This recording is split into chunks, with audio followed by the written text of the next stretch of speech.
Have at it. I work for my country's customs administration, as does my upstairs neighbor. It is a house with 2 apartments in it, whom I will call Mark. Mark is over a decade younger than me and moved in right after graduating from our training program.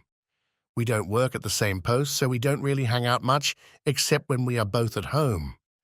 And while I am somewhat of a loner, I did develop a somewhat close, semi-professional relationship with him.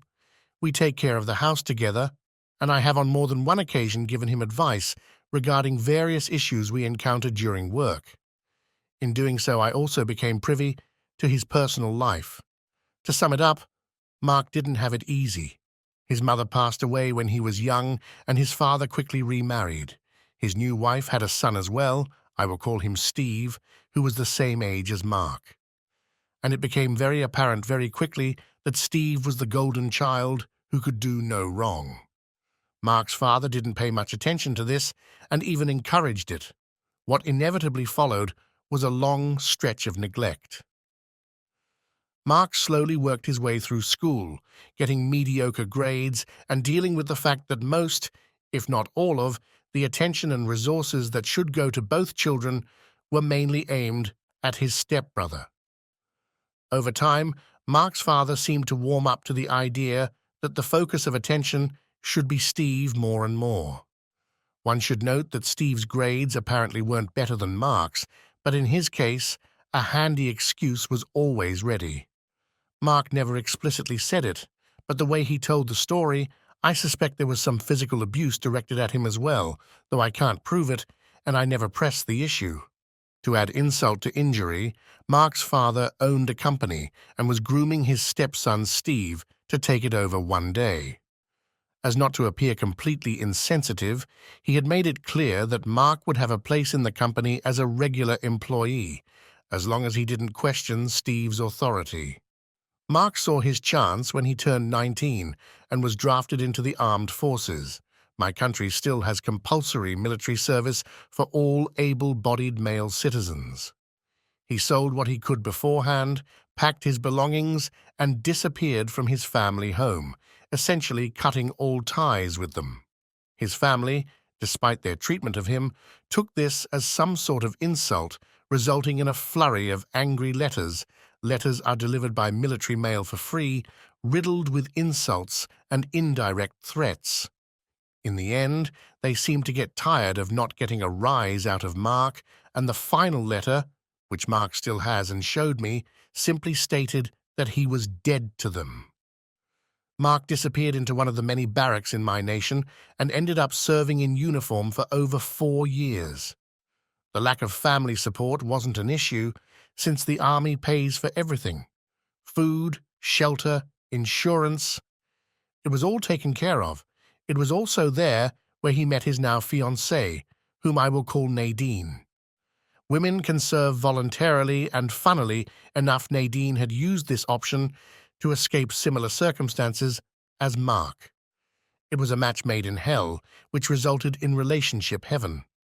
I have rarely seen 2 people more devoted to each other, and it is honestly kind of cringe. After leaving the army, Mark had applied to the Customs Administration, was selected, and completed training. After getting his job posting, he moved into the apartment above mine. And this is when the trouble started. And to be fair, it was Mark's own fault. He had excitedly posted about having his first own apartment excessively on social media, mistake, including the monthly rent, bigger mistake. The apartments we live in cost about 55% of what the market would normally demand and are thus ridiculously cheap. I will explain later.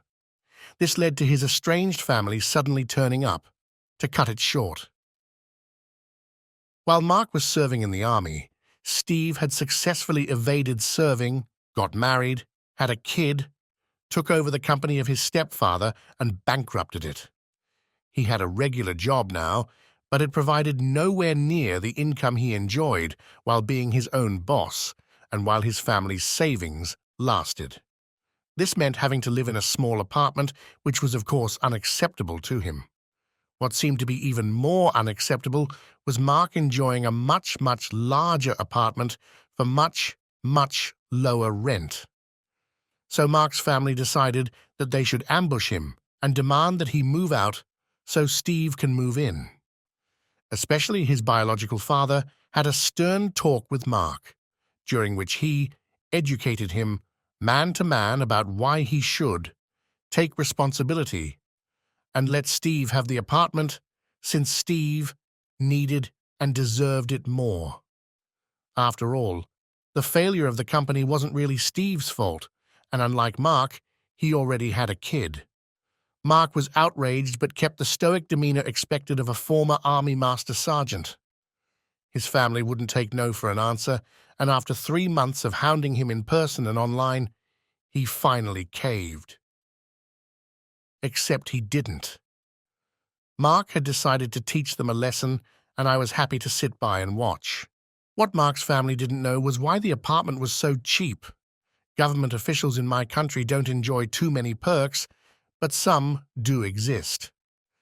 Since customs officers had to live close by the border in ancient times, the Customs Administration has built a large number of houses exclusively for their employees, as not to inconvenience them with long commutes. Mark and me lived in such a house. The apartments can naturally be rented by civilians as well. But, and I'm sure you already guessed it, the rent automatically goes up to market prices in such a case. Mark's family had obviously overlooked that part of the rental agreement, and neither me nor Mark felt the need to tell them. Steve moved in, had a lavish welcome party, and lived happily until rent was due for the first time. What followed was disbelief, anger, whining, begging, arguing, and negotiating. Except none of that helps when dealing with the Customs Administration's Housing and Infrastructure Division. Steve wasn't a customs officer and thus not entitled to reduced rent. The contract was signed, and he had to pay. Meanwhile, Mark and Nadine were nowhere to be found. Mark had learned his lesson, shut down all of his social media accounts, and left no trace as to where he resided now. Turning up at his post wasn't an option for Steve either, unless he wanted to face 30 of Mark's work colleagues, all armed to the teeth and in a perpetually bad mood. I didn't know where Mark was either, so talking to me was a waste of time as well. Steve moved out after only 6 weeks, aided by his stepfather. All of them with faces as if they smelled shit all the time. Mark moved back in with Nadine 2 weeks after that. The two are still cringe, but by the heavens that was some quality entertainment.